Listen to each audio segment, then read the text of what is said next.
If you're looking for quality designs, look no further than Bradley Shaw Designs. Bradley Shaw Designs can design anything from wraps, banners, posters, promotional items, and more. Bradley Shaw Designs is the exclusive digital graphics partner of the Renegade Monster Truck Tour and Route 2 Motorsports. If you're looking for more information, please check out www.bradleyshawdesigns.com.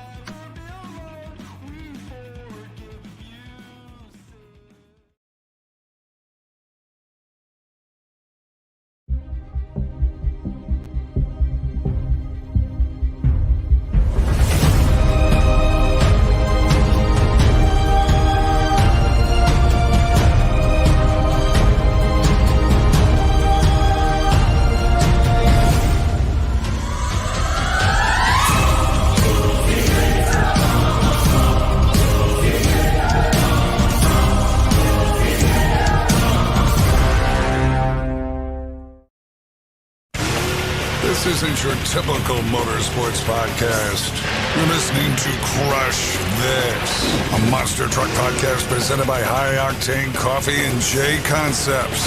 A show where we take you inside the minds of your favorite drivers, past and present, of the monster truck industry. And now, your hosts, Brad Shaw and Dan Chichagash. Buckle in. The show starts now.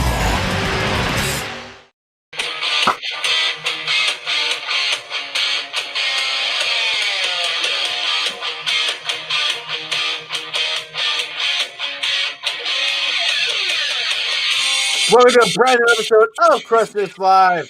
My name is Brad Shaw, also known as the Monster Truck Canucker, and playing one of the best guitar and drum intros of all time. Rest in peace, Eddie Van Halen. This is Mr. Dan Chichagash. Dan, how's it going, buddy?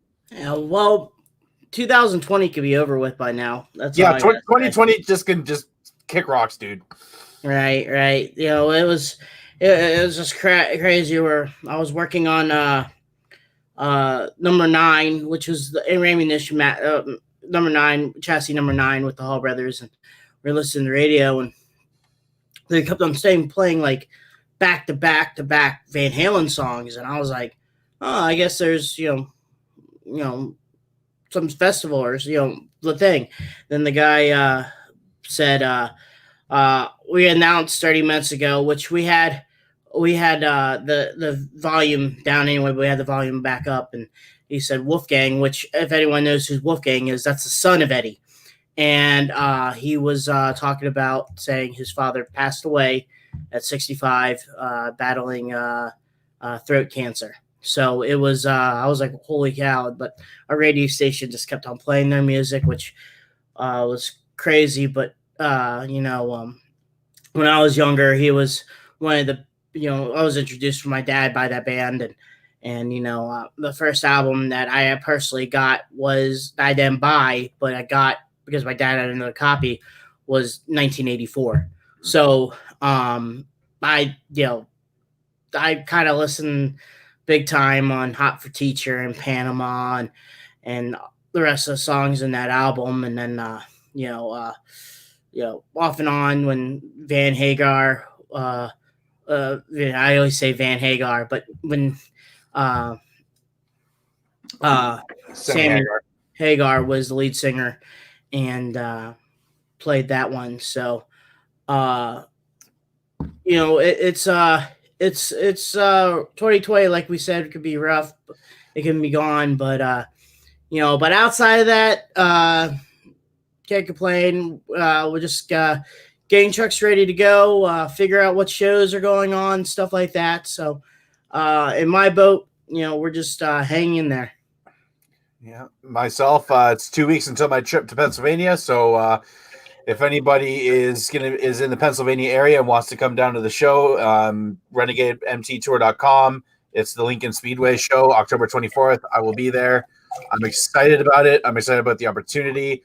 I just want to quickly say what Cheech was saying about Van Halen. Eddie Van Halen's one of the first guitarists I watched. I'm a musician. Neil Peart's passing at the beginning of the year really hit me being a drummer, but I do play a little bit of guitar, and Eddie Van Halen is one of the ones that I'd watch constantly and study, and just very sad. And my radio station here in Canada, Rock 97.7, is doing all Van Halen for the rest of the night. So I love hearing that, and how much of an impact that man was on me as a musician and me as a music fan too. So he was a very big supporter of music pushing. So if you wanted to pursue music, go do it. Yeah. He was very, very, very. Don't get me wrong. In music in general, bands have rough times and good times. I mean, he was one of them with, David Lee Roth and stuff like that. And every band had that. Like Dave, who was the lead singer of Megadeth? He had a run with Metallica. Yeah. It all happens, but music is the love of it. And so outside of that, I want to thank our sponsors, High Octane Coffee, Joey Sylvester. I have some rough edges. I'm sorry, I was late from work and I had to pick up and go to the DMV. Hey, so I am so dirty. I'm pretty dirty. I'm dirty. I'm sorry.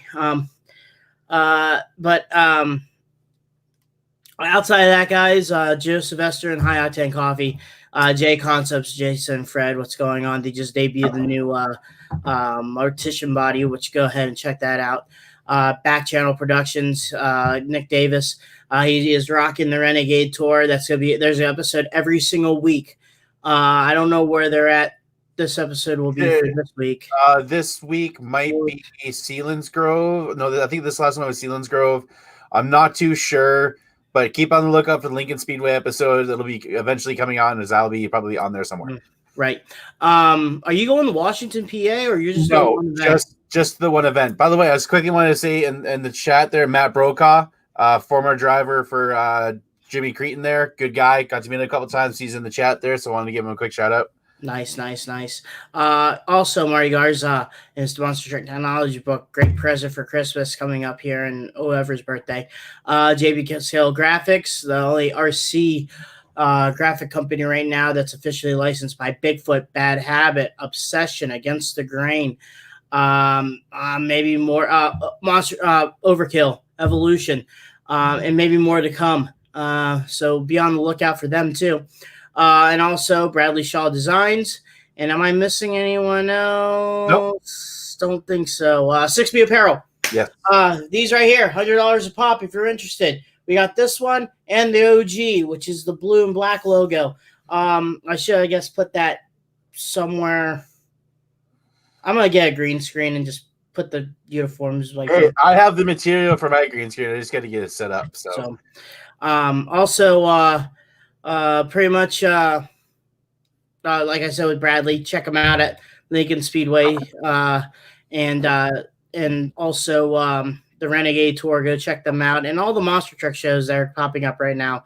Go check them out. Spend your hard-earned money, and go see some shows, monster truck shows. It's pretty cool to see all them, and show some love.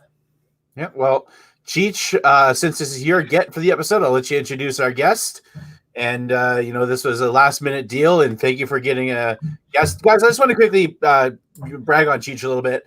I'm just the producer of this stuff. I'm the guy that does all the graphics and the editing and all that, but Cheech is the real MVP of the podcast. He's able to get the guests for us. He's a hard worker, working full-time for Hall Brothers and doing this, and thank you, Cheech, for what you do for the podcast. And I wouldn't want to have a better co-host and a better partner in this podcast deal that we've done for the last 5 years. So I just wanted to thank you for that quickly. Oh, you're welcome, man. It's the love for it. We got to do our thing for keeping everyone entertained and be who we are. So this gentleman, he was one of the first drivers that I was with my first year with Monster Jam. Great guy, awesome person. Seemed like he was when I was at Pittsburgh was a fan. He seemed like him and his truck was always there every single year with the Safe Auto truck. But, he was one of the funniest guys that I ever met. And one of the, he treated everyone on the team like they're all even, which is pretty cool because there's some drivers that are like up here and they look down on you and stuff like that. But this guy, no. And I consider him a world champion in general. So that's Mr. Marc Mcdonald. And, you beat me to it. Hey, what's going on?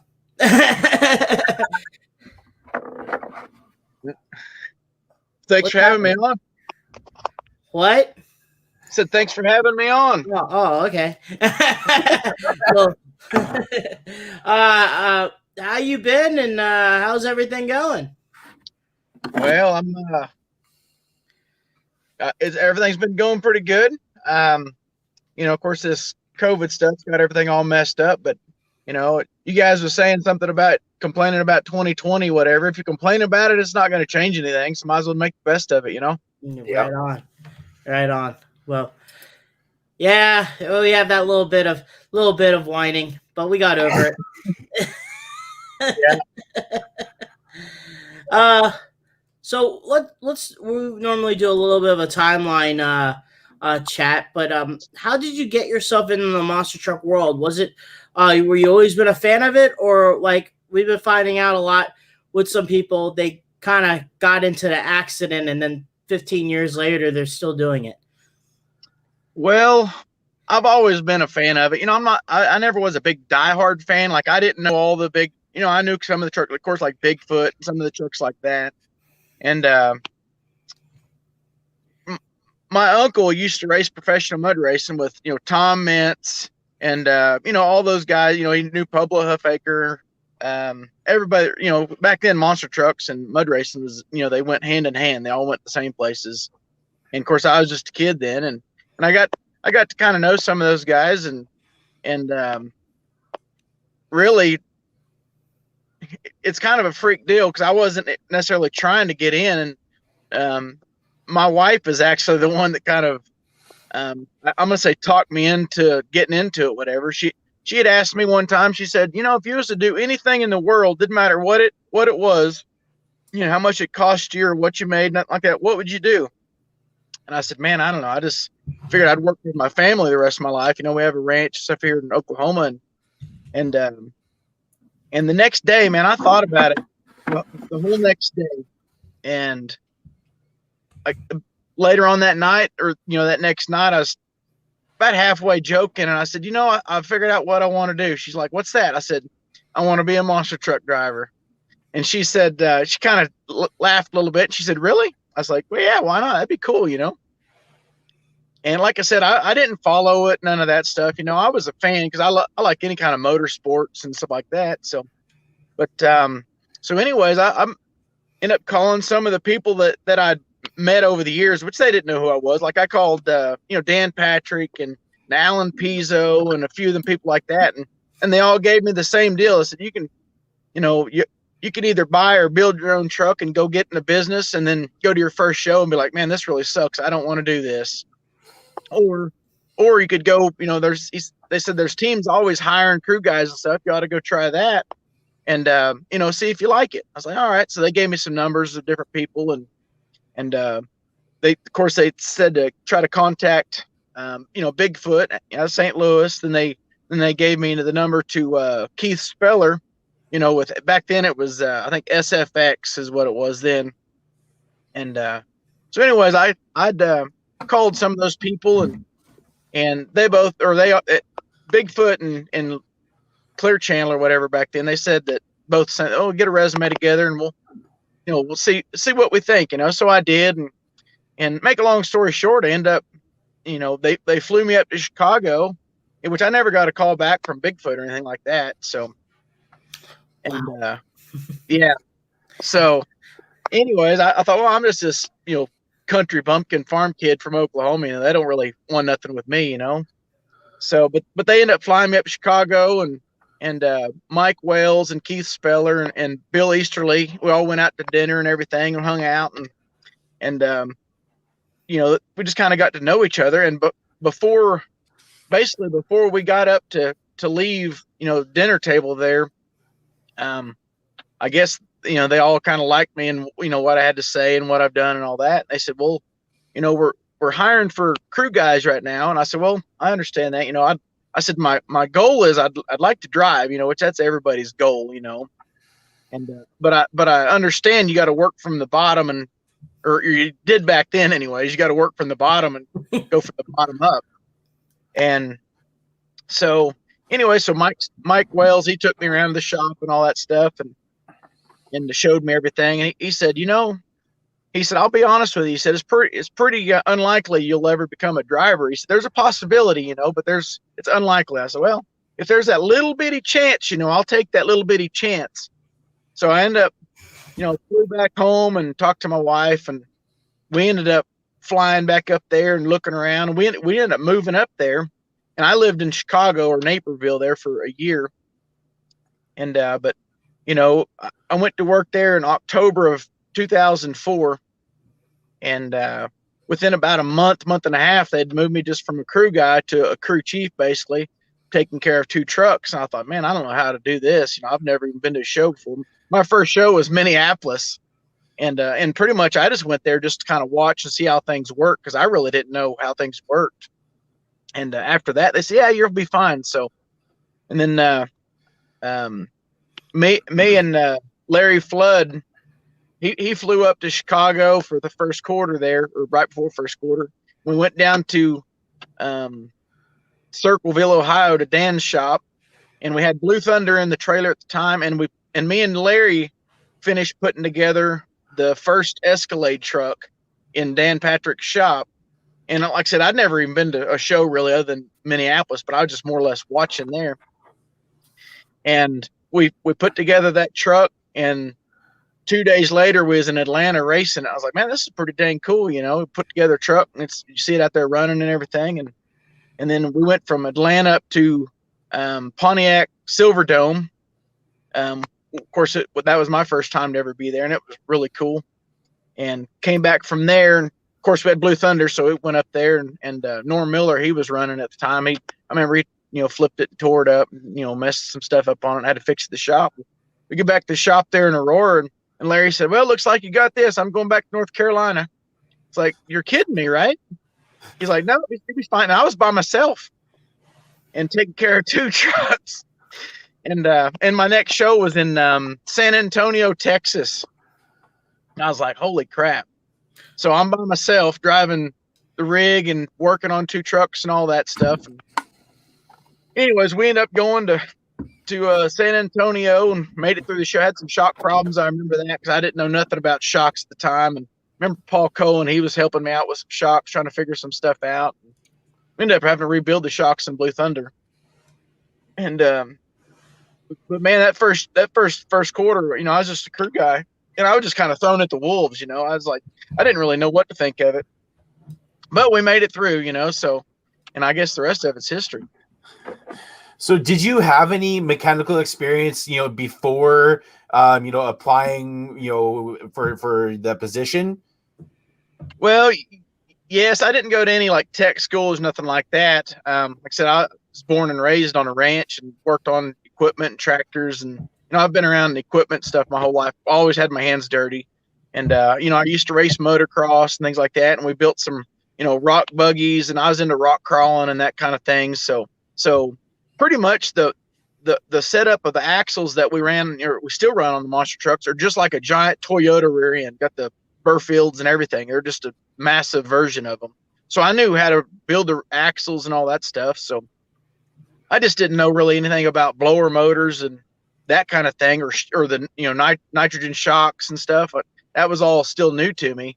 So, but the truck itself, I could work on all that stuff. That's not a problem. So, so yeah, I did. I had mechanical, background, I guess. So growing up on a ranch, I guess that was kind of helped me. So how did a normal, I was kind of towards the current stage of what Monster Jam is. When we did our tours, we get to a destination. Oh, practice is over. We get to a destination, and we get to a destination early in the week. We do what we need to do to the trucks, stuff like that, in morning media. Back then, so let's just say your first show you said was Atlanta. So what would a normal week like being out doing the rig driving from destination to destination? Well, a lot of times, back then, like I said, I was by myself driving the rig for the first several shows. And, but like between shows, if you had any damage or stuff, or even to change oils and all that, I would try to find a shop or something like that to stop and work on trucks and all that. Of course, we had some displays here and there we had to do, and that kind of stuff. So it's changed, of course, a lot from back then to what it is now, because now, and this sounds bad, but it's the crew guys, they've got it so easy. They fly into the shows and have rental cars, and then they just show up at the venue, and the semi sitting there, or they're sitting there waiting on it. Back when I was doing it, we had to drive coast to coast, and everybody that I'm going to say kind of in my generation, they all know how it is as far as driving nonstop to your next destination. Then you get there and unload the trucks and have to work on what's broke, from the weekend before, the regular maintenance and all that stuff. So, it's a lot different than what it is today, in my eyes anyways. So, a lot of these guys they talk about, oh man, I've got, all this stuff to do, and I'm so tired. We've been working all these hours. I'm like, man, you guys got it easy. You just got to work on the trucks and then catch the airplane, and go to the next show. Now I'm dealing that with now with the Hall brothers. I'm doing the, we're going to destination and doing what we need to do. Then go back to the shop, get the trucks ready to go, load them back out, load them back in, get to the destination, then load them out, do what we need to do. So I'm getting a taste of that. And it's just weird because I kind of like it. I know it's strenuous, but I kind of like digging that's a 2-man group in the semi. You're listening to your favorite music and you're taking a look at the scenery. I think it's kind of better than flying with a bunch of people to destination to destination. I don't know. I kind of like that old school mentality of going to one place to another. I think you just can't beat that. Yeah, for sure. I wouldn't change it myself. I loved it back then. Of course, I like driving the rig and traveling and all that. And it makes it better. If you've got a guy that's in the truck, or in some cases you have a couple guys in the truck. If you get along with them, man, you can have a good time and like you said, see the country, and it's just fun. Just traveling instead of going to the airport, sitting and waiting on the airplane and all that. The crew guys, they really don't know what they're missing as far as that goes, if they like the traveling part, because going from city to city is cool, but you don't really experience the country. Mm-hmm. So with your first kind of year there, being a crew guy, being a crew chief, who were some of the people that kind of took you under your wing at the time? You mentioned Larry Flood came in and helped you for those first couple of shows, but who were the kind of the other people that took you under their wing and kind of taught you kind of more about the industry at the time? Mike Wine. Yeah, Mike Wine. Yeah, he's cool. I like Mike. That guy is so smart, but you got to watch your back. There ain't no telling what he'll do to you. He's not the only one that said that, Brad. Anybody that's been around Mike Wine knows I'm not lying. That guy, you got to watch your back. So, which he's awesome. He's always fun to hang out with and be at the shows and all that. So, but really, Eric Schweikert, he came in several weeks into first quarter, and then it was me and him and Billy Easterly too, Billy Jr. He came in. Sorry about that, son, but he came in later too, which he was pretty young and green also. So, but Eric, he worked there. I don't know, I think he came in earlier that summer before I did, but he was pretty knowledgeable, which if anybody knows Eric, it's like he don't ever get wound up, and he just nice and slow, and he never gets excited. And but he is very knowledgeable, and he is somebody that really taught me a lot of stuff. I'm at a train track right here, so that's why I have this beautiful glow about me. I thought there was a digger truck here for some reason. Yeah. But those are the guys that helped you along the way and understand what was going on and went from there. But when was it that you got the transition to get behind the wheel? And was the idea was always to put you in the Safe Auto Minimizer, or was there another truck in mind? Well, honestly, I don't know as far as that. I think I was just an accident that I even got behind the wheel. I told Mike Wales, whenever I'd started, that my goal was to drive, and he kept telling me whenever I'd get down to North Carolina, they would test me in the field and see how I'd done and all that stuff. Well, that in 2005, that summer, I'd done a ton of displays we was trying to land the Advanced Auto Parts deal then. And I'd done a lot of displays, in Atlanta and New Orleans and I don't know, Indianapolis, several places. Anyways, anytime that Mike Wales was down at the shop, and was ready to test me, I'd be out at a display tour. Or anytime that I was down at the shop, he would be somewhere else, and we just never hooked up at the shop. And which I was based out of the Chicago shop. And anyways, so I was like, and I was kind of getting homesick. Well, later that year in 2005, I was actually taking the Blue Thunder and the Escalade truck from Chicago back to North Carolina to get them ready for first quarter. And it was probably, I don't know, probably November maybe or something in that area. And I remember I was driving across to Ohio, and back then it was 55 miles an hour. And I hated it driving across to Ohio. And, like I said, and we'd already moved my wife home, and my oldest son at the time, Cole, they'd moved back to Oklahoma because we didn't really like it in Chicago. I'm from a small town of 6,000 people, and, Aurora was like 165,000 people. So I really didn't fit in there anyways. So we moved them back home, and it just didn't seem like it was working out as far as, that they wasn't going to test me and that kind of stuff in the field. Well, I called Mike Wales and I told him, I said, hey man, I said, I'm not just going to leave you hanging. I said, but it kind of feels like you're hanging that carrot out in front of me, kind of stringing me along a little bit because you keep saying you're going to test me and you just haven't. And, it just never has worked out. And I said, which I didn't talk to my wife or anybody about it. I was just, like I said, driving down the road thinking to myself.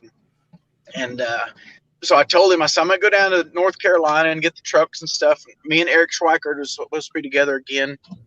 And I'll help Eric get the trucks ready for first quarter. And I remember our first show was going to be in Houston, Texas. And I had told him that I said, I'll get those trucks ready. And then whenever we go to Houston, Texas, I'm going to have, we'll go across 40 to Oklahoma, and then I'll have all my stuff there, and I'll have somebody meet me down there, and then I'm going to go home. I said, because it's, it just don't seem like it's really working out. I've done everything and more, I think, in my opinion, that I said I would and could do, and they'd never really held up their end of the bargain. So, anyway, so he's like, well, all right, so let me think about it. Well, got off the phone with him, and he called me back. He said, I don't like doing this. He says, but I talked to the guys down the shop. He said, I'm not going to be there to test you, but they're going to test you this week in the field in North Carolina. I was like, all right, that'd be cool. Well, I get down to North Carolina, and it's raining. So I'm like, well, this ain't going to happen. Well, it keeps going on, and then Henry Cross came to me, and he said, hey, I talked to the guys. He said, what are you doing Saturday? Because the guy said they'll come in Saturday if you want to test Saturday. I said, well, I just going to be working on the truck, so I don't have nothing else really to do down here. And anyway, so we end up coming in Saturday, and sure enough, I came in and I remember RL. I drove Medusa's truck. It just came from Europe. Still had the body on it. Oh. What happened? It's not my internet. No, it's not Frontier this time. No, but I'm gonna take a quick restroom break then. Oh, he's back. Oh, dang it. Not sure what happened there. Yeah. Can you? Yeah. We got you. Yeah. I'm in Oklahoma, so we barely have electricity, let alone internet. Hey, I'm in Canada. Sometimes that happens too. Yeah. So I'm in Illinois. yeah, so everything, it was. So I went in there and said, "Yeah, go get a fire suit on and all that stuff." So I was like, "Man, this is really going to happen." So went out to the field, and I remember that Dennis, he was there, and he was kind of heading it up, and Dad, he left his papa. okay, and anyways, it was Henry and Dennis, and then of course there's like Paul Cohen and Dan Bright. I don't know. There's a few other people that was there. I don't remember all who was there, but several of us. And but I remember that Dennis was kind of heading it up, and I went in, strapped into the truck and all that stuff. And I was out there in the field, and they said, which I've been there before when they was testing and all that, and shoot, that test for 2 or 3 days, and testing to see if somebody can drive and everything. And so Dennis said, all right, first thing I want you to do is, make a little race pass, go through the gears, and go down the other end of the field, turn around, do the same thing, come back. So I did, went through the gears, turned around, came back. He said, okay. So I shut it off. And he said, all right. I said, well, that looked good. He said, go down there and do about 8 or 10 figure eights, kind of under power, nothing crazy. So I did. So I went down there, and I done about 2 or 3 or something, maybe 4. I don't even know. And I looked down there, and everybody was waving their arms, and I was like, now what's going on? What's happened? So I drove back down there and shut it off. And one thing, I'll always remember it, it was a pretty big deal to me, and still is. And which like I said, I couldn't see them because they had the body on it, but Henry and Dennis was sitting right in front of me in the truck, and I could see their feet and I could hear them. And Dennis was telling Henry, he said, I really don't need to see anymore. He said, I could tell you right now he can drive the truck just by watching him do that stuff. I was like, man, so that really, it made me feel good. I was like, shoot, yeah, Dennis just said he thinks I can drive the truck. But so he said, let's go ahead and put him on a jump real quick. I was like, holy crap, I ain't been strapped in this thing for 5 minutes. You're gonna make me jump something? So sure enough, he said, go over and hit this jump, turn and come back and hit this other jump. It's the small arena jumps. So I did. Came back, and they said, man, that was perfect. He said, let's go ahead and put you on a stadium jump. I was like, stadium jump? Holy crap, I'm not going to jump a stadium jump. And so he said, go down there and hit this one and turn around and come back. Well, I went down there and hit the first one. And then I went to take off to hit the second one, and the truck kind of pulled to the right a little bit. And I was like, well, something's wrong there. I don't know if the locker unlocked or something's wrong with the right rear end. I knew I didn't break an axle. So when I gave it gas, and it pulled to the right again, so I turned around and headed back to him. Of course, they was all waving their arms. It's like for me to come back over there. And anyways, they was like, hey, you're broke. I was like, yeah, I know. It's something wrong with the right rear. I said, it might be a locker or something. I don't think it's axle, because for one, it was a little bit muddy, so I didn't, wasn't going to break it. I didn't land on the throttle, nothing like that. So anyway, so RL, he comes up to the window. He says, I already know what it is. And like I said, I haven't been strapped in the truck for less than 10 minutes, for sure. And I guess, which that truck just came back from Europe, and it hadn't been through nothing like that. And Medusa had broke a, I don't know, bowl gear or something in it, the planetary, and RL just stuck 2 bolts in the planetary just to get it back in the trailer. Whenever I got on the gas, it broke those 2 bolts, so it just spun the planetary in it. And they was like, okay, everything looks good. You know how to drive. I was like, that's it. So that was my testing session. I was in it for like 10 minutes, and anyways, that's I went back over to, like, I remember Paul Cohen and Dan Bright was there, which I remember Dan was videoing, and Paul said, what are they going to do with you now that you can drive a truck? I said, I really don't know. I said, that's all I wanted them to do, is just to test me to, see if I had the ability to drive or not. I wasn't demanding to be in a truck or anything. And Anyway, so I said, I really don't know. I said, and then just so happens, like that next week or two, that's when Carl Van Horn, he went to Brandon down in New Orleans to drive the T-Max truck, and his digger was open, so they pulled Chad Tingler out and put him in the digger truck, and I guess they was trying to figure out who to put in the Safe Auto truck, and Bill Easterly said, well, they tested Mark, said he done good, let's put him in there, see how he does. So and that's how my career started for driving a monster truck. So nothing glorious. I'm just lucky, I guess. It's in the right place at the right time. And especially when your first truck was a sponsored truck, a little bit of some pressure there. Yeah. And I know a few couple years, because I saw you a lot in Pittsburgh. It seemed like you did a lot of the arena tours, a lot of the arena event. It wasn't until later on, like maybe when was the first stadium show you had with the Safe Auto truck? Hey, he broke up there. I don't know if that's my service or what. I was saying, I seen you a lot in the arenas in the earlier career. I saw you a lot in Pittsburgh. What was I think it was kind of later on that you finally get to a stadium event. How important was running in those arenas? I really like the arenas. Running in the arenas, you've got to have a lot of truck control, as everybody knows. And you really learn your truck really quick. To do a good show in an arena, like I said, you got to keep up your speed momentum just like in any show, but it's a lot harder to do that because you're such in a tight space. But you was talking about being in a sponsored truck, talk about being thrown to the wolves. My very first show was in Columbus, Ohio, which was Safe Auto headquarters. So that I was so nervous that weekend. I was like, holy smoke, but we done pretty good. So but yeah, it's the arenas. I love arenas. I still like arenas.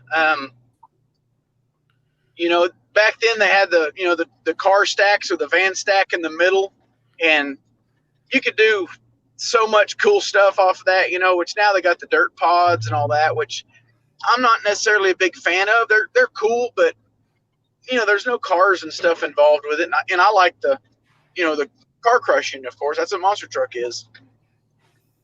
We're talking about his first start when he was Safe Auto. Okay. I wanted to quickly ask. I had to quickly run off to the restroom there.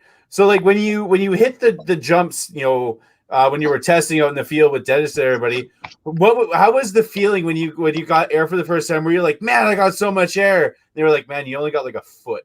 Was it kind of one of those situations? How was that? Yeah. Of course, whenever you're in a truck, you think you're going way faster and way higher and everything than what you really are, because it like you said, when you see it on the video, you're like, man, that was really kind of stupid, But I don't know, you just start learning the truck, just timing the seat.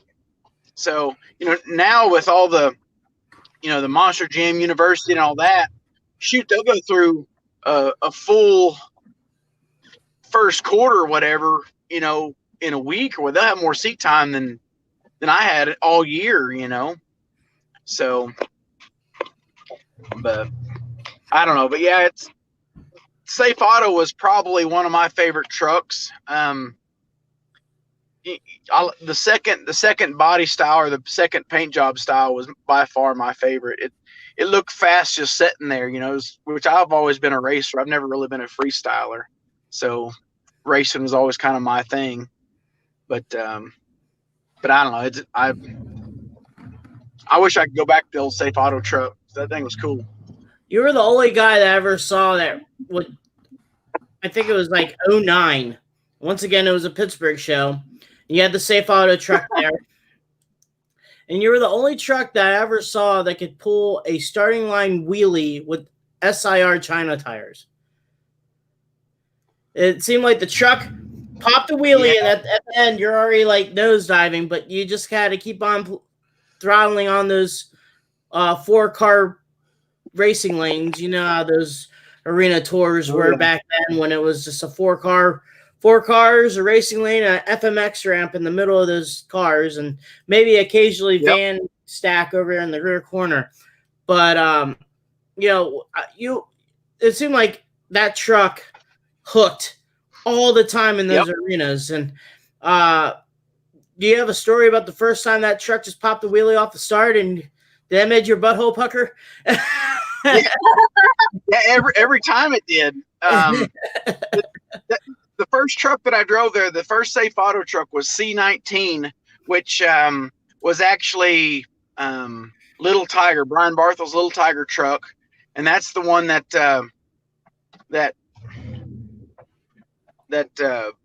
he won the world championship whatever with in Vegas that year. But that truck did. I don't know what it was. If you got on the right dirt, that thing, you could stall it up and let her fly, and it would like drag the bumper in instantly. And that was a fun truck. That truck was so fast in arena racing, just for the fact, because it would pull the front wheels up and it would trip over the cars, and that's the fastest way over the cars. Instead of going, hitting them and going up, you just go straight forward because you trip over them. And that's why I'd win so many races, is because the truck would just wheelie, and it'd trip over them. But yeah, like you said, when the first time I'd done that, I was like, "Holy crap, what just happened?" Well, it's like, not a lot of trucks, did that back in the day. You had, Digger 7 that would pull the power wheelies. Scott Hartsock and Gunslinger did a time or two. I just think power wheelies in a monster truck is one of the most coolest things ever to be seen done. It's raw horsepower, and that's what I loved about them. Yep, it is. And Jimmy Cretin, he had a truck or two that would do that a little bit. But like you said, there wasn't a whole lot of trucks that would do that. And it's crazy because, that truck was just an old Patrick chassis. It was just like every other filled truck, but it just hooked. And it wasn't because of me. It was just the truck. So, but it made me look cool, anyways. Mm-hmm. So now, your first stadium experience with that truck, how was that experience like? Yeah, my first stadium in Safe Auto was actually my second weekend. My first weekend, like I said, was at Safe Auto headquarters in Columbus, Ohio, and then I went straight from there to Atlanta in that red dirt, the tacky red dirt clay there. And of course, I was nervous as crap, there, because Atlanta is a huge stadium. Is always, is one of the best stadiums around, I thought. And so I went out there and practiced, and man, we was fast. But like I said, it was my very first stadium. And whenever we qualified, because back then, we qualified and everything. And I remember whenever we qualified, I was the fastest qualifier up until the very last pair. And I remember it was Tom Mintz and somebody else. I don't remember who he was qualifying with, but he beat me by like a couple hundredths of a second. I was like, holy crap, this is my very first stadium show, and Tom Mintz just barely beat me in qualifying. And I was like, well, maybe it's just beginner luck, I don't know. Well, something this is probably one of my most memorable stadiums, I guess, probably in my career, because it's my first one. But I remember I raced Scott Hartsock, and I don't remember what was his other truck? Cowboy. I don't remember who was driving at that time. And then who was it? Steve Reynolds. Yep, I think it was Steve.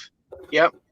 But I raced those two, and then I raced Carl Van Horn in the T-Max truck, and I beat all of them. I was like, hell yeah! I end up going to the finals and racing Tom, and and I'm not saying I was winning or was gonna win or not like that, but I think I was holding my own. And I remember the very last turn, of course, that red Georgia clay is so tacky. I remember it hiked up, and I had to get out of it and save it, and he ended up beating me. So I was like, hell, that's pretty good for my first stadium. I went to the finals with Tom Mintz. He's like 35-time world champion or whatever. And so and then everybody was like, holy crap, who's this new kid? So, and that's kind of where it started. So, but I was pumped.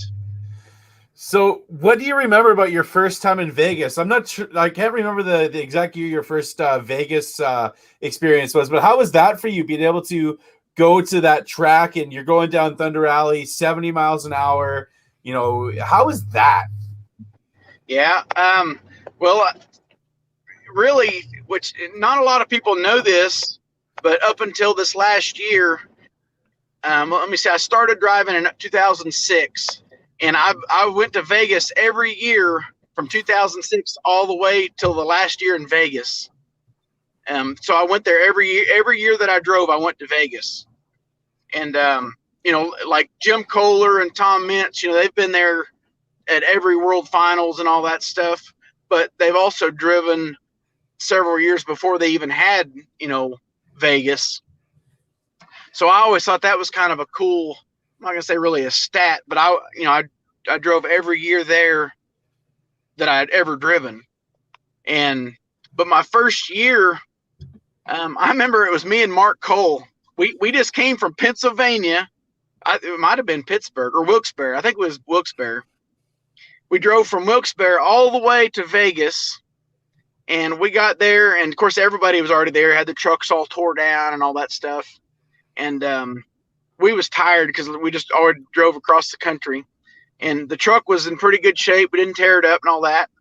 And we said, heck with it. We're not even going to tear corners down. We're just going to check it out and pre-show it and call it good. So we did. We just checked it out and pre-showed everything, and everything was good on it. You know, all the knuckles was good, and changed all the fluids, of course. And that's how we ran it. We didn't put new axle, rear ends, nothing in it. We just ran our regular setup. Of course, changed our transfer case gears, and I don't remember how we did that first year. I know we qualified in the top, 16 or 8 or whatever it was. I remember there were several years there that you had to qualify in the top, whatever it was, to go to bypass first round. And I remember I qualified in that top group, whatever that was. But I don't remember how I ended up doing as far as, you know, what place or whatever, but I don't know. Vegas, we always done pretty good, but it seemed like we always came up a little bit short, you know. So, which a lot of those guys, when they go out to Vegas, they get so serious. It's like their mindset. It's like they got blinders on and they're just there to race. And it sounds stupid, but man, I was just there to have fun, you know. I was there to drive a monster truck. I didn't really care if I won or lost, you know. Hell, I was at Vegas. Yeah, right. You're rolling the dice already. That's right. That's right. So I just went there, you know. The farther I went in rounds or whatever, the more fun I had. So, you know, and I'm not gonna say I didn't want to win, because of course I wanted to win, but to me I already won because I was at Vegas, you know. You're like, man, I haven't made already. I'm in Vegas. I'm having too much fun driving this thing. It's like, you know what? Who cares if I win or lose? This is just the best experience of my life. Yeah, that's right. You know, and you know, and we went to the, you know, over the years we went to the semifinal. Actually, I think we might have went to the finals 1 year, 2 years. I don't know. I can't remember, but it seemed like we've always done pretty good at racing out there. And like I said, I'm always been known as a racer, not necessarily a freestyler. But we've always done decent at freestyle. We had a couple of really good years there, but you know, I concentrated more on racing than I did freestyle. We got a few safe auto. We got a few safe auto questions and a few statements. Like Mackenzie Reed said, one of the best freestyle runs I've ever seen was you in safe auto in 08 at Indianapolis. Oh crap! Can you hear me there? Yeah, I can hear you. Did you hear me? No, well, hang on a second. I'm in a crappy spot, so I'll try to hurry up and get through this low spot. I got no service here. I'm heading out to my road again, like this. It's on a gravel road. Well, can you hear me now? Yeah, just barely. Bear with me for about 30 seconds. Okay. All right. We might as well put a 30-second ad on. Yeah, I'll quickly play my quick ad here. So might as well, since we have a couple seconds. So I'll quickly play it. We'll be right back, guys. If you're looking for quality designs, look no further than Bradley Shaw Were you Designs. saying Bradley Shaw Designs can design anything from wraps, banners, Did you posters, have promotional items, and more. fun? Now, Bradley hang Shaw on a Designs second. is the If exclusive you guys can digital hear me, graphic hang designer. on just a second. I'm just about to the house. Yeah. No I've got problem. horrible service. Hey, no worries, no worries. I live out in the boondocks, so Yeah, I hear ya. I yep, there we lost him for a little bit. Yeah, he'll be back, guys. But once again, thank you for everyone that's been watching. Just a couple seconds. Thank you, High Octane Coffee, J Concepts, Back Channel Productions, 6B Apparel, Marty Garza, JB Scale Graphics, and Bradley Shaw Designs. I cleared that before Bradley Shaw Designs is going. Nice. Good job, dude. $100 a pop, guys. Yeah. He's just, we have some dead signals going on, so he's gonna try to get through, and He'll be back. he'll be back. Yeah, he's getting some services and stuff like that. But overall, guys, he should be back on here soon. There we go. We got you back. There, we got some service back. you hear me there? Yeah, we hear you. Can you hear us? Yep, I got you. All right. Okay. So I was about to say, someone made a comment. Mackenzie Reed Ray said one of the best freestyle runs I've seen was with you and Safe Auto at Indianapolis in 08. Yeah. Man, I don't know. I don't know. I can't remember what I did. So it sounds stupid, but I love it.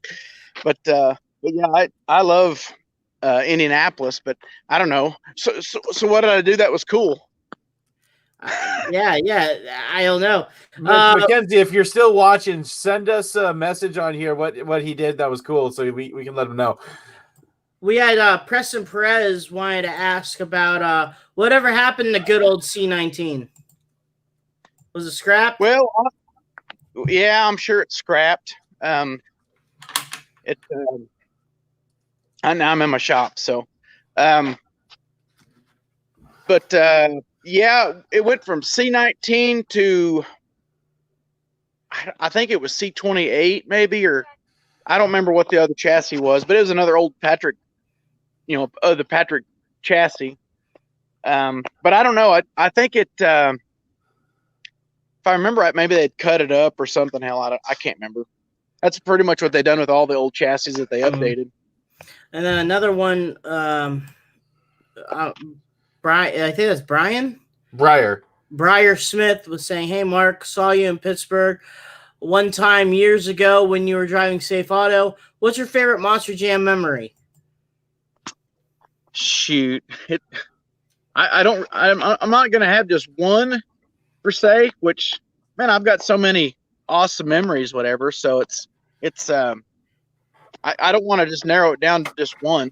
So, and it sounds corny, but meeting all the fans from across the country and really across the world is one of the coolest things to me, because I'm just this country boy, from Oklahoma that, who wants to know what I'm doing, but people come up to me at the pit parties and all that stuff and tell you what you've done in this place. And just like a while ago with the, had the best, freestyle in Indianapolis, whatever. So, it's crazy that somebody will follow you and, basically knows what you're doing. So half the time I don't even know what I'm doing. So we have a YouTube comment also, which is involving memories and a Pacific show. It's called the YouTube guy is very tired 111 YouTube. He said, "I'll watch you win freestyle at Houston Thrill Show in 09 in Safe Auto. Do you have any favorite memories in Houston?" It seems like Houston came up a lot in the podcast. So any favorite memories of Houston? Yeah, every time I went there, I loved Houston. They, at NRG Stadium was probably one of my favorite stadiums. They always had good tacky dirt there, and I don't know if it was just, you know, the vibe that I got whenever I got there, or if it was just the dirt or what. But it seemed like I was always kind of had that kind of, you know, gut feeling or whatever, that you just you know how you get the feeling you're just like, man, we're gonna do good this weekend. And that's how it was when I went to Houston. If I went to Houston, I just had that feeling all weekend. And, you know, and we always did. We always came out right there towards the top of the heap. And then the last one, Mackenzie also said here, it was the last show ever at the RCA Dome before it went to Lucas Oil Stadium. You rocked the house and had a wild save. So I guess that's what made your freestyle pretty awesome, I guess. Yeah. You did some awesome stuff. I would like to see that video, but I can tell you now it was all an accident. So we have one from Darius Royer. He asked, when you started driving, what came easy and what came as a challenge behind the wheel? Oh.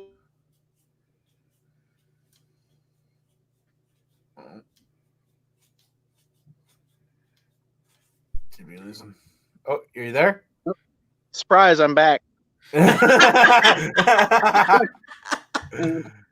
But me being a crew guy really, honestly, kind of helped things come easy to me, because, you know, I already knew how the truck worked and how everything was. So, like I said, and I've always been a racer anyway. I used to race motocross and quads and things like that. So that's what I've always done.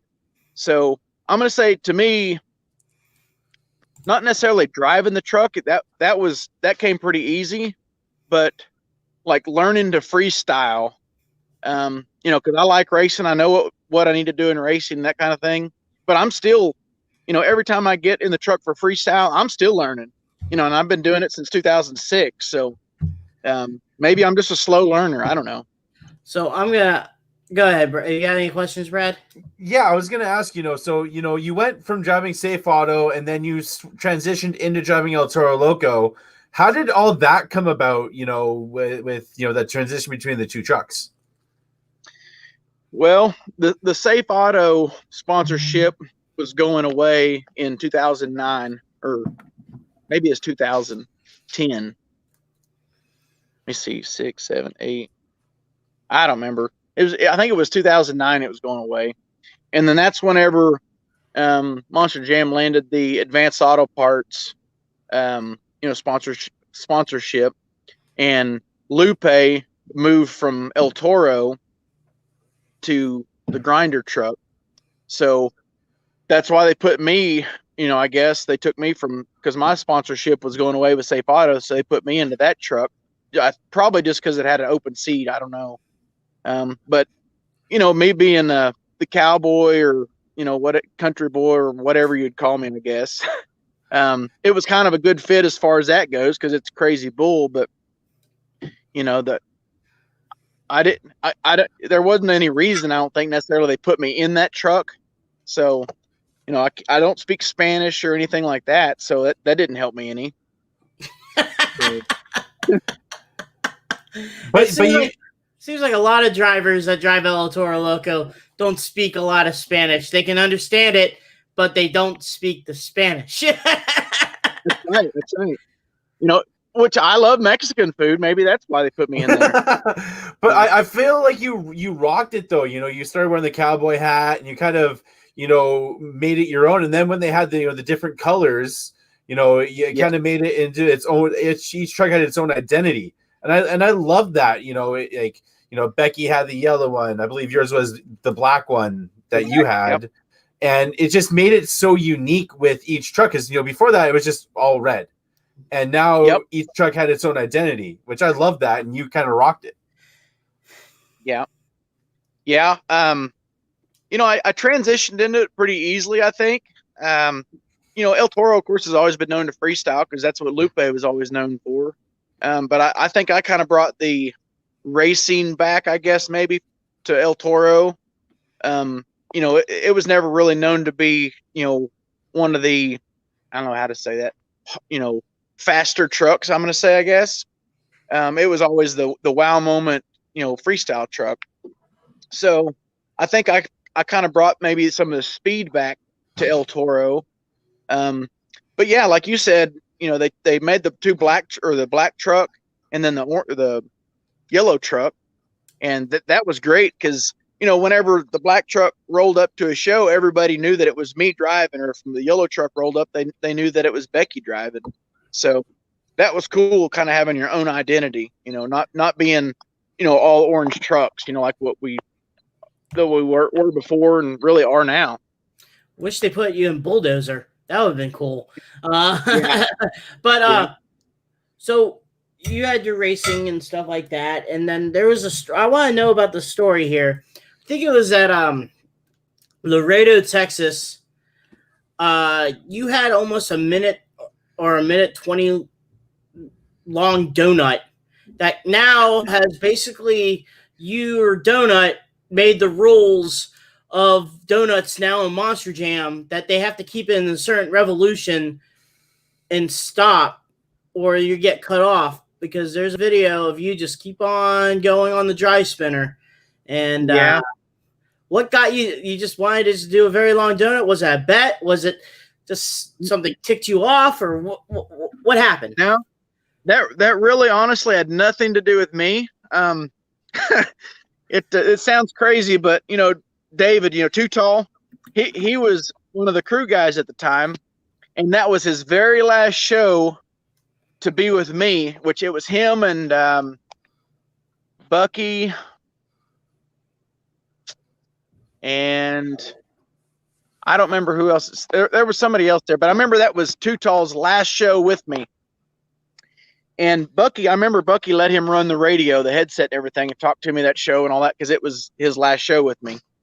Well, right, of course, I always ask Bucky or whoever my crew guy is, how do you want me to run? You want me to try to win this? You want me to try to, do this or that or whatever? I always let them kind of halfway pick what I'm going to do or how hard I want to run and all that. And anyways, so I told Dave, I said, I'll go out there and start a cyclone. You just tell me when to quit. And he said, okay, all right, I'll do that. And I went out there and I started in a cyclone, and I think he went to the bathroom and maybe went and got some popcorn and something else. I don't even know. And he might have went back to the motel room and for a nap. I don't know, but it seemed like forever. And so I was like, I thought, well, maybe my radio quit or something. And finally he said, okay, that's enough. I was like, thank God. So that really wasn't nothing for me. That was, Too Tall's one that he made me do it. If anybody made me, it was Too Tall. He made me do it. So it's his fault that rule got brought up. So many revolutions. So next time you see him, you need to tell him it's his fault. He's the reason why the revolutions was going on. Oh, there's Lee. Right. Yeah, we got Lee O'Donnell in the chat. Huge fan of Marc Mcdonald. I'm a huge fan of Lee O'Donnell. So let's talk about the camaraderie you have with guys like Lee, Lindsay Wink, guys like that. Because like Cheech was saying, I believe we went on the air. We had Frank Krimmel on, and he wanted to do an episode with like you and Lee and a bunch of other people. Talk about just the camaraderie all you guys have and the friendships that you guys were able to have, through the industry. Yeah, which whenever I started, Lee was driving at the time. I don't think he had a full-time seat. I think he was kind of switching around, jumping seats. I remember. Let me see. I think it might have been 06. I think I was driving, and he was driving maybe Monster Mud or something, filling in or something. And that's whenever I met Lee. And, of course, right off the bat, I was like, Lee's a turd. He's from New Jersey. He's a pain in the butt. So, but after I got to know Lee, I was like, well, Lee's pretty cool. I like him a lot. So he's honestly one of my favorite guys. So, but yeah, there's so many different people out there as far as drivers or crew guys or, in the whole company and event directors and things like that you get a relationship with. And that's one thing that's cool about Monster Jam is you meet so many different people. So, and like I said, Lee, if he would come on with the show, it would have to be like a shirtless show or something. We'd have to like wear no shirt. but if we do that, Mike Ryan has to be the moderator. Okay, that'll work. Oh my goodness. Let's talk about career guys, because you had some pretty good ones like Bucky, Brandon Fiersdorf. What's up, Brandon? Yeah. Daniel Crawford. Yeah. I'm just naming guys that have worked with you when I was there, but mostly like Bucky was there for a while, and same thing with Brandon. And and you had a lot of there was a lot of Monster Jam drivers that seemed like every year they had a new crew chief. They seemed like they didn't get along or stuff like that. But you had a consistent flow with crew guys where they, as long as you guys are together, you'll rock the ship. And so the company goes, okay, we'll take him, or they make their own decisions. But you were granted and blessed with a lot of good crew guys. Let's talk about that. Yeah. Well, like with me, whenever I first started, I was my own crew guy for 2006, and it was me, and I was on the road with Bob Bennett, and he was the crew chief over Rod Schmidt's digger truck. And then I think it was the following year, that's whenever I got Bucky and Fry Daddy. They came on board with me, and then they was with me for a couple of years, and we was all three on the road together in the rig. And I tell you, there's some stories there to be had. Oh, especially with Fry Daddy. Yeah, but yeah, me and Bucky kind of hit it off. He's a hard worker, and he's one of them guys that's, he don't have a quit attitude. He just keeps on going, keeps working. If you come back and tear up the truck and it was something stupid, he'll be like, "What in the hell did you do that for?" But he always had it fixed. He'd always work his butt off till the end, till it was ready. And like I said, we just hit it off. And he was my crew chief for several years. And then that's whenever he had, I think, his first kid, and he was wanting to kind of come off the road and stay in the shop a little bit. So one of his deals, I think, with Mike Wales was if he could find a replacement to replace him for me, that he could come off the road. So that's whenever Brandon actually came in. And I remember Brandon, his first show was Council Bluffs, Iowa, and it was like a snowy hell up there. And anyways, Bucky was telling me, he's like, yeah, which he's brand new. He hadn't even been to the shop or anything. He went straight from his house to the first show. And Bucky was like, we got it made. It's no big deal. He said, Mark never really tears up anything or crashes or whatever. He said, man, it's going to be a great first quarter. And I think we had 4 shows that weekend, and we was the headliner truck. And I think I crashed 5 times maybe in 4 shows. And I'm like, I haven't crashed 5 times in 5 years. And I'm sure at the time Brandon was like, "You've got to be kidding me." I said, "You're feeding me full of crap." I tore up everything on the truck. And it's not that I was trying to, but I was just, I was running hard because, like I said, we was a headliner, but it's like nothing really, there was no luck involved. It was just crash. So it's like, hey, it's your first weekend. I'm just going to wreck everything and not mean it. Yeah, I'm sure he was calling me everything in the book and out of the book and in front of the book and under the book, but he worked out, and like I said, and Brandon, he's a hard worker, and man, he caught on good. And I know Bucky really gave him a lot of crap, over the couple years, but Brandon, he caught on, and then that's whenever I think Bucky ended up, he was gonna go back to the shop, I think, and then something happened, and he went to, I don't remember. He had to go somewhere else, but Brandon took his place. And then Brandon was with me for several years. And man, we had a blast too. He was the same way.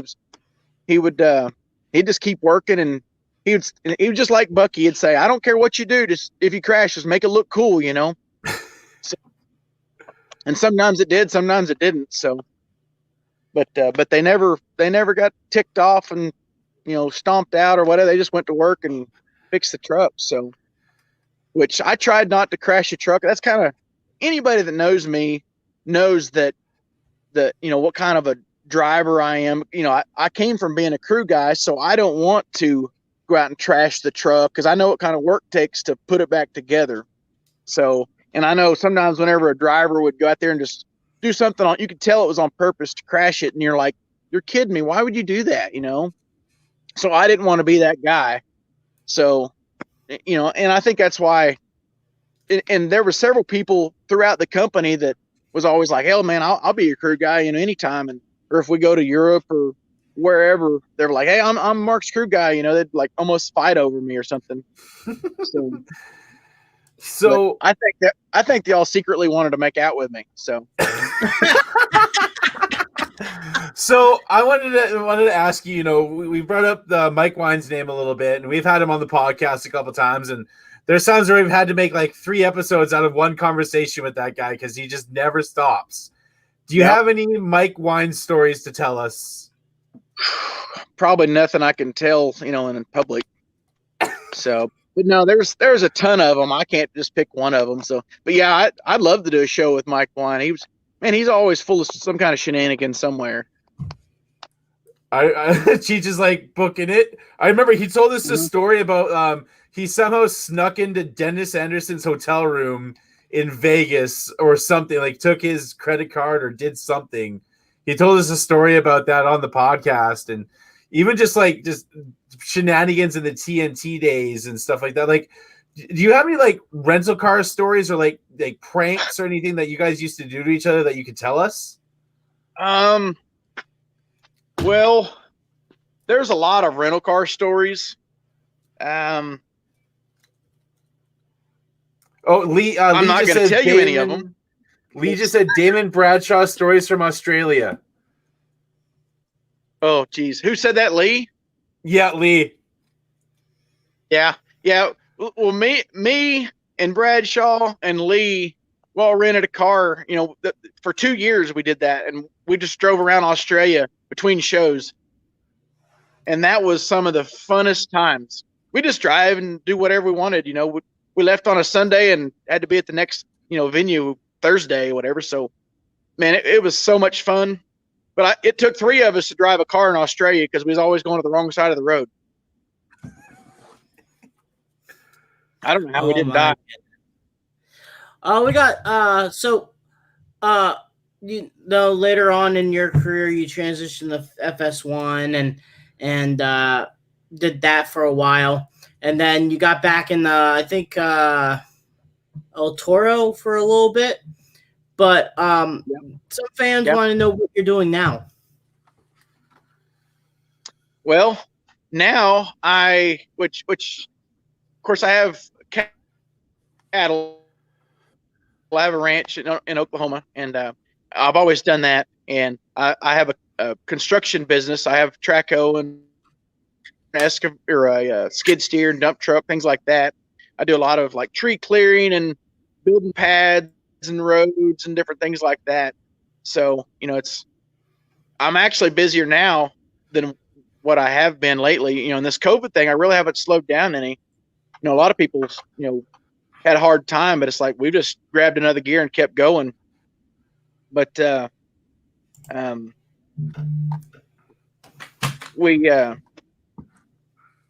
all this COVID stuff, of course, nobody's really driving right now in the company.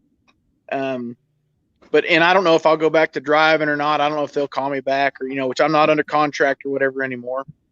So, but, if I do go back, that'd be great.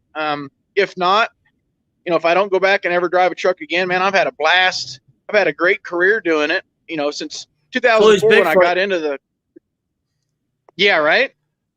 So they didn't want me to begin with. So.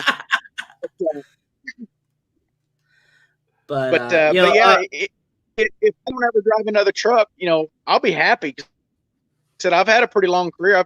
I've had a longer monster truck career than a lot of people has had, and man, I've had a great time. I've got to travel the world and meet I don't know how many thousands of people, and become friends with them, and I don't know. I've just had a great time. It's been a great experience for me. I wouldn't change anything. Now, one guy, Mike Hedman, I guess he said, if you could drive any old school monster truck, which one would it be? You know, two trucks have always stuck out to me as far as the old school leaf spring trucks. And one of them, which I don't know what number it is, but it's the narrow body Awesome Kong. I don't remember what number it is, but it's an Awesome Kong. I think it was a Chevy body, but it was a real narrow truck. It's and then, different truck. And I don't know. Yeah, Jeff Dane just put trucks together. There was no really number. He just came up with the idea. Got one truck, took another truck, put them together, and that was the truck. Yeah. But yeah. Well, he sticks with me because whenever I was a kid, I remember we went down to Oklahoma City one year. They had the mud racing and stuff, with my uncle and all that, and he was there, and man, he was just so fast. I thought, man, that truck was so cool.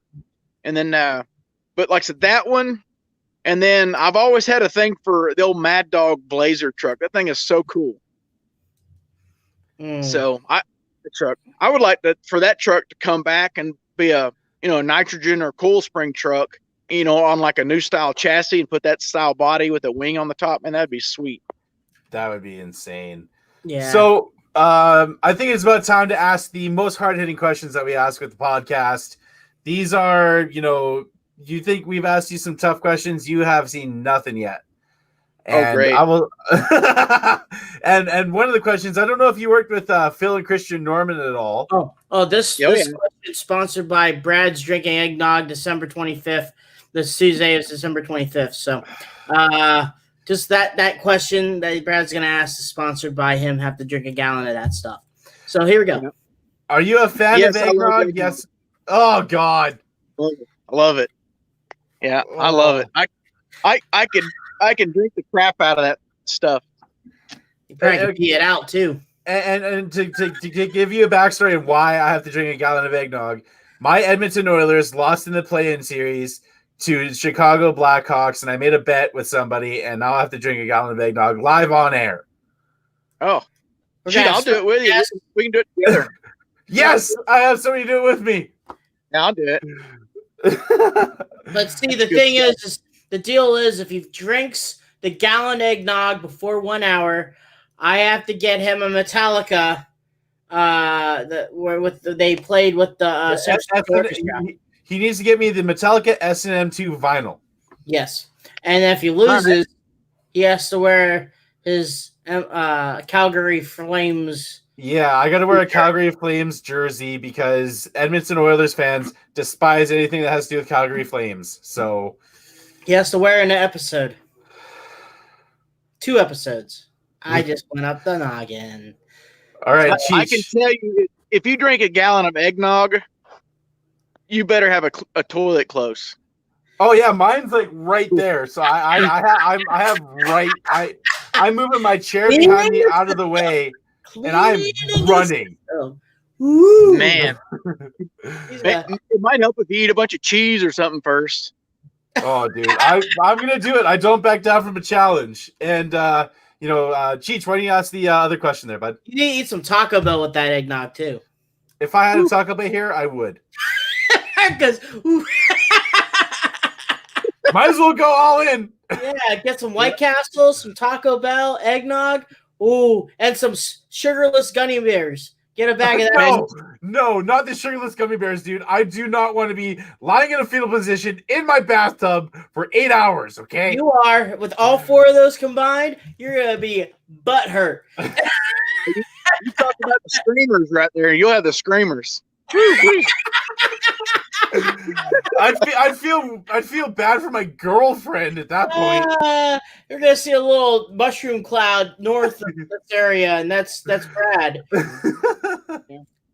Yeah, don't kick you out of Canada. Yeah, while you're at it, eat some baked beans. Oh God. Oh jeez. So anyway,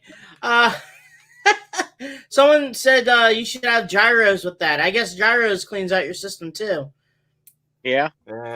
And someone just answered, now that's a party. Well, we also had somebody put 3.14, so I think it's time for that. Oh, okay. Mm. So another question from the gentleman that Brad lost to in this competition, Mr. Brandon Culpepper Sr., the third junior. He asked, what's your favorite pie? Me? Yeah.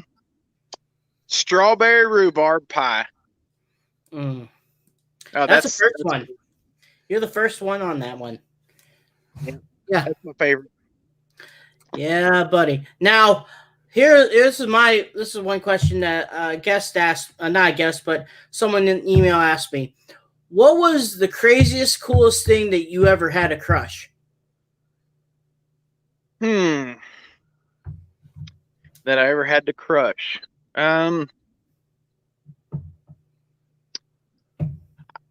Shoot, I don't know. They had. I know one year in Vegas they had an airplane there. I think. And then I don't know. There's been several pretty cool things, but most of the time I really don't know what I'm crushing. Anyways, whenever I'm in in freestyle, because I have my eyes closed the majority of the time. So it's hard to say. Point and shoot. Yep, that's right. It's usually my crew chief, Bucky or Brandon, they usually say, "Okay, turn left, turn right, go, stop." Because I had no clue where I was at. All right, here's my last question. Don't know if you've probably done some shows in Canada and such and everything like that. So Tim Hortons or Dunkin' Donuts? I'm gonna go with Dunkin' Donuts. I know that John Zimmer will be mad because he is a Timmy Hose person. Yeah. But I'm gonna go with Dunkin' Donuts. Hey, you even said it like how we in Canada say it, Timmy Hose. I love that. I've been there a bunch. Every time I'm with Zimmer up there, we've got to go to Timmy Hose. We'll drive 3 hours to go find a Tim Hortons. I'm finally going to get to try Dunkin' Donuts later this month, so I'm excited to compare the two finally. Yeah. Yes, yep. My last one is: do you have any funny Frank Grimmel stories? That's 3,752 of them. Oh my goodness. No, probably one of one of them that always sticks out, which I'm going to tell you two of them real quick, but one of them's a real short one. We was at Anaheim, and I was a crew guy in 05, and he was in driving power forward, and he was in my trailer he was in my trailer for a couple weeks there. And we was always jackassing around, being stupid, and we was having problems on Blue Thunder's, on Norm Miller's Blue Thunder truck with the shocks. And me and Frank really didn't know much about shocks at the time, so might as well just take them apart and see what's in there, So we take them apart, and we don't have any shock tools or nothing hardly in there. And we're in the Anaheim parking lot. And I remember Paul Cohen was there, and he was kind of giving us some pointers here and there, and he was working on his own stuff. And we was trying to set the puck depth or something, I can't remember, in the accumulator. Well, we was putting a little bit of air to it because we didn't have the tool to pull it to where we needed to. And we was in a brand new trailer. Like I said, we didn't have hardly any tools. So we was trying to use some air to push this puck to the right depth. So we'd go pss, pss, pss, like that, and it would move a little bit, and all of a sudden it just goes boom, which we had the cap off at the end, and which we're up towards the front of the trailer, and it shoots down, it bounces off every wall and the ceiling and the floor and everything in that trailer. And we both looked at each other. We was like, holy crap, what just happened? And of course, then we just busted out laughing because nobody died. But and then later on that morning, I remember Norm Miller comes around the trailer, and he just came from the hotel, and there was no shocks on the back of Blue Thunder. And it's like the morning we're fixing to go into pit party.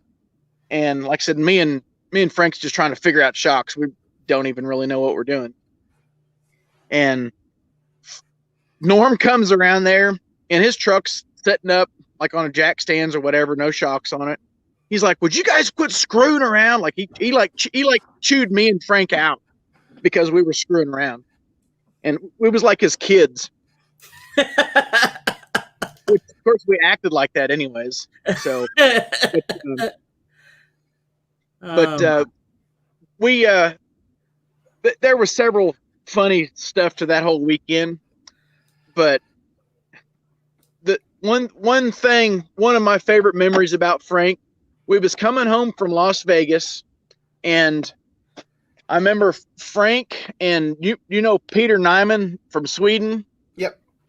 That was the year he was over here, and he was crewing for B. Winston and Kathy Winston.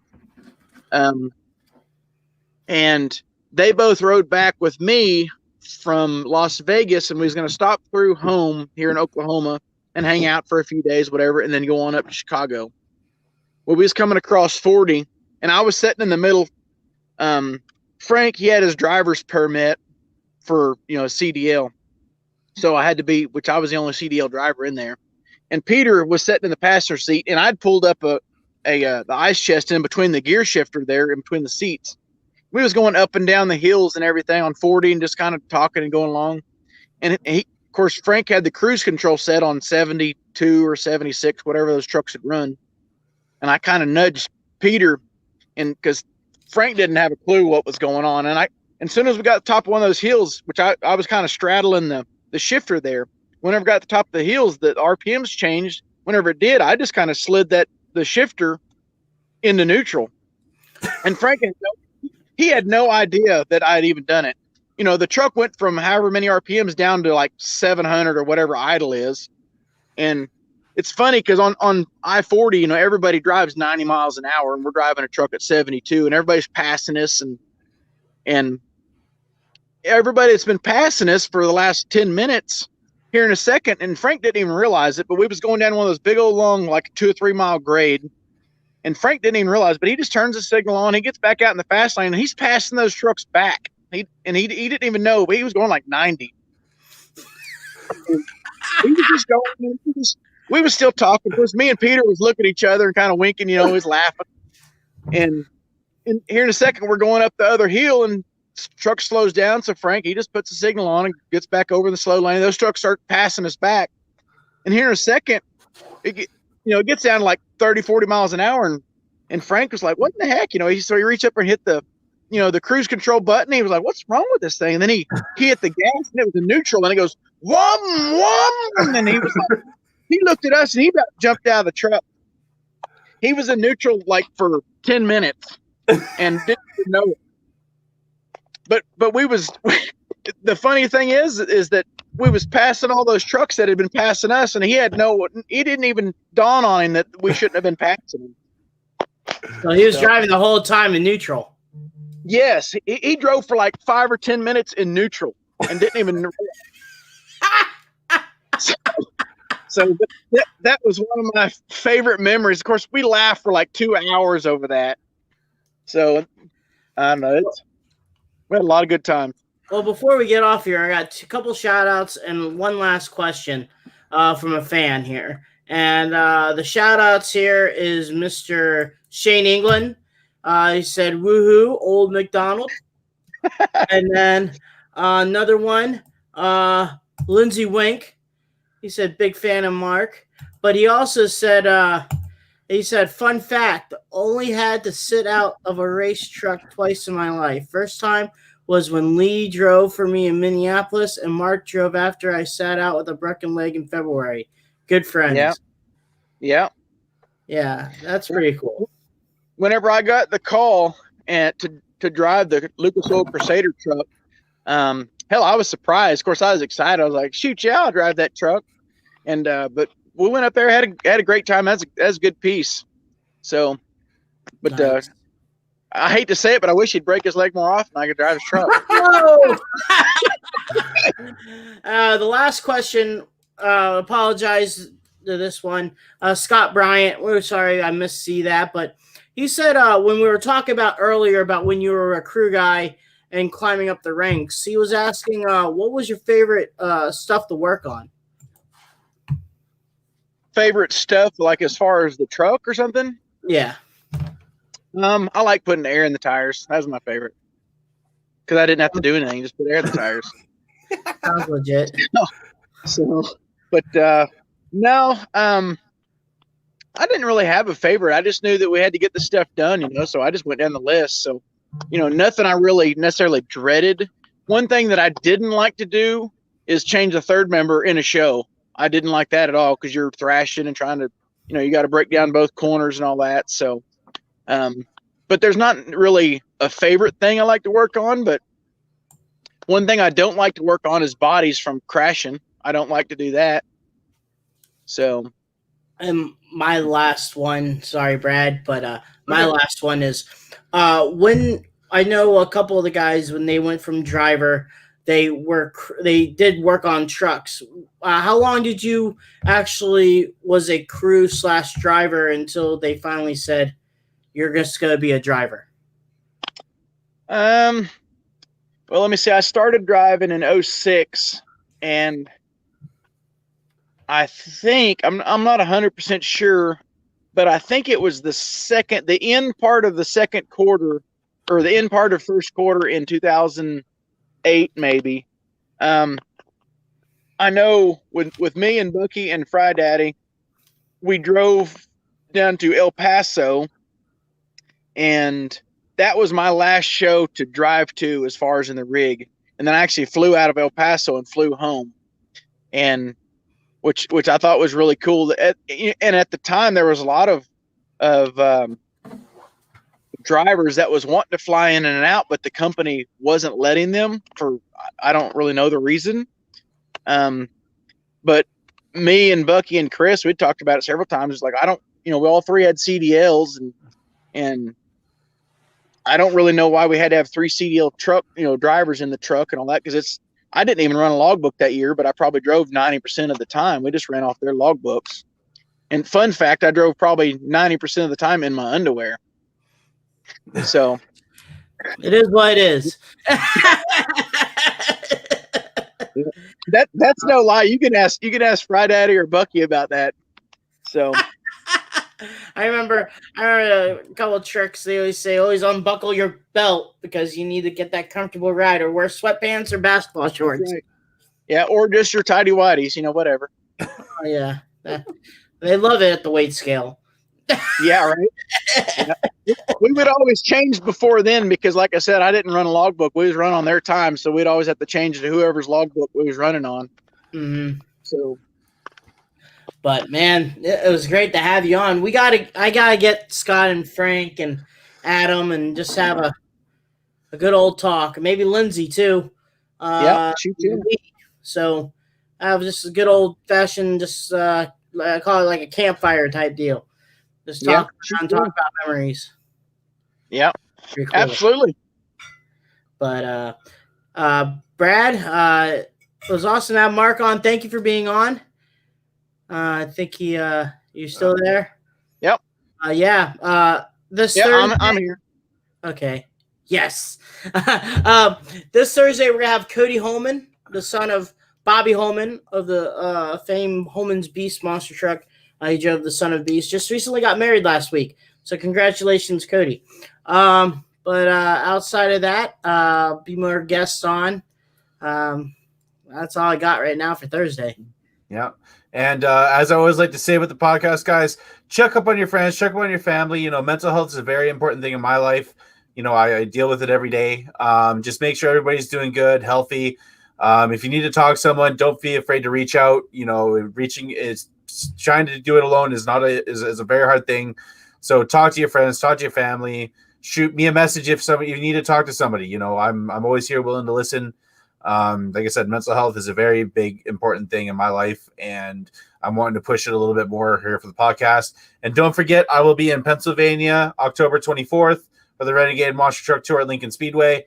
If you are in that area, come down. I'd like to meet all you guys. It's kind of a rare opportunity for myself, so I want to see all you guys. And also, we got the video side, it's up in the air, but I got some old school guests on for the audio.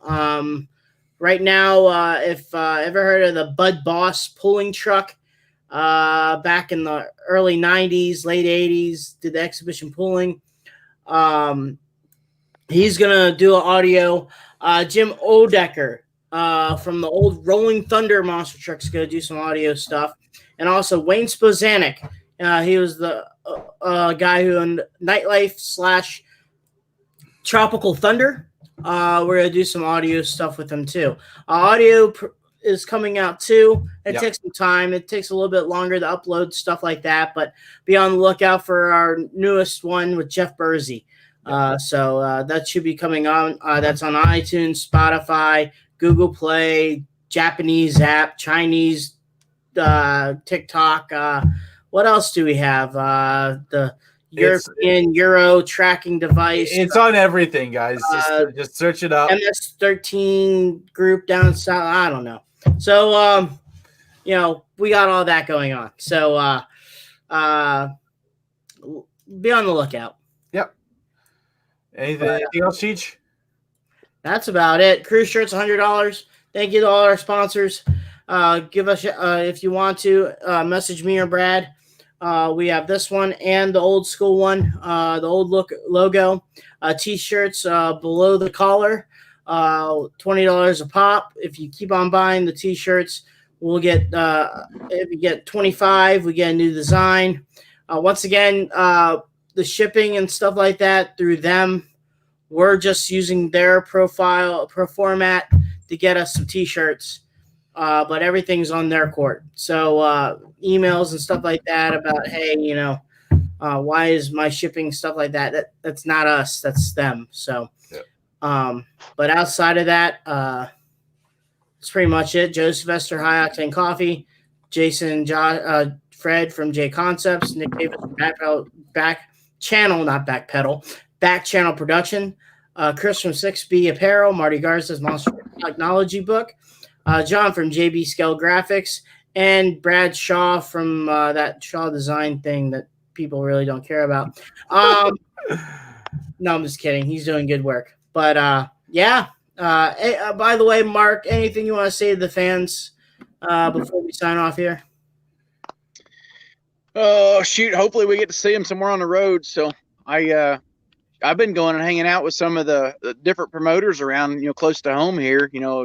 I've been hanging out with a few of the other trucks, like Jamie Garner's guys, and J.R. McNeil. They was just up here in my neck of the woods here just last week or so, 2 weeks ago, and hung out with them. So, shoot, if there's any show around here, Oklahoma, whatever, maybe I'll see some of the fans around there. So, or hopefully on the road with maybe the Monster Jam. If we ever get started back up, if I ever drive some. So basically, saying don't be a stranger. Exactly. Yeah, absolutely. But like I said, this Thursday is Cody Homan, and that's pretty much it for me, guys. Yeah, and again, guys, thank you for all the support and the love that you show us. Like Cheech said, audio episodes are coming soon. I'm going to be uploading some tomorrow, getting it all done. So it takes me a little bit of time, with trying to figure out my diagnosis with my mental health. So if it, sometimes you don't see them for a while, that's just because I'm figuring things out for myself and what's going on with me. So, again, thank you for all the love and support. And as we always say on Crush This, keep the rubber side down and the shiny side up. Peace.